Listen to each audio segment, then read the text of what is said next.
ఈ సీజన్లో ఏ గ్రూప్లో ఏ టీమ్స్ ఉన్నాయి, ఏ టీంతో 2 మ్యాచ్లు ఆడుతున్నారు, ఏ టీంతో ఒక మ్యాచ్ ఆడుతున్నారు, అసలు ఏం క్రైటీరియాతో గ్రూప్స్లోకి డివైడ్ చేశారు, డౌట్ ఉంది కదా, క్లారిఫై చేస్తా. ఫాలో కొట్టండి, ఇన్ఫర్మేషన్ ఫాలో అయిపోతుంది మీ దగ్గరికి. బేసికలీ క్రైటీరియా ఏంటంటే ఎన్ని టైటిల్స్ గెలిచారు దాన్ని బట్టి ఈక్వల్గా డివైడ్ చేశారు. ఫర్ ఎగ్జాంపుల్ గ్రూప్ ఏలో ఉన్న టీమ్స్ ఏంటి?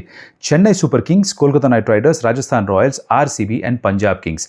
చెన్నై సూపర్ కింగ్స్కి 5 టైటిల్స్, తర్వాత కేకేఆర్కి 3, రాజస్థాన్ రాయల్స్కిను ఆర్సీబీకి ఒక్కొక్క టైటిల్, అండ్ లాస్ట్లో ఉన్న టీం ఏదైతే ఉందో పంజాబ్ కింగ్స్, వీళ్ళకి టైటిల్ ఏమీ లేదు. గ్రూప్ బిలో ఏం చేశారు? Mumbai Indians, Sun Rise Hyderabad, Gujarat Titans, Delhi Capitals and Lucknow Super Giants. సరే, లక్నో సూపర్ జైంట్స్, ఢిల్లీ క్యాపిటల్స్కి టైటిల్స్ ఏమి లేవు ఇప్పటిదాకా. తర్వాత గుజరాత్ టైటన్స్ ఒక టైటిల్ ఉంది. సన్ రైజ్ హైదరాబాద్ ఫ్రాంచైజీకి 2 ఉన్నాయిగా, ఎస్ఆర్హెచ్ ఒకటి, డీసీకి ఒకటి, అలా 2 అనుకుంది హైదరాబాద్ ఫ్రాంచైజీకి, ఎంఐకి 5, అలా డివైడ్ చేశారనమాట. ఇలా చేసిన తర్వాత దీని ముందర 3 సీజన్స్ వరకు ఏంటంటే మీ గ్రూప్లో ఉన్న టీమ్స్ని 2 సార్లు ఆడి, పక్క గ్రూప్లో ఉన్న టీమ్స్ని ఒక్కసారి మాత్రమే ఆడి, మీకు ఎదురుకుండా ఉన్న టీంని 2 టైమ్స్ ఆడడం, ఇలా ఉండింది. ఇప్పుడు అదంతా తీసేసి తూచ్ అన్నారు.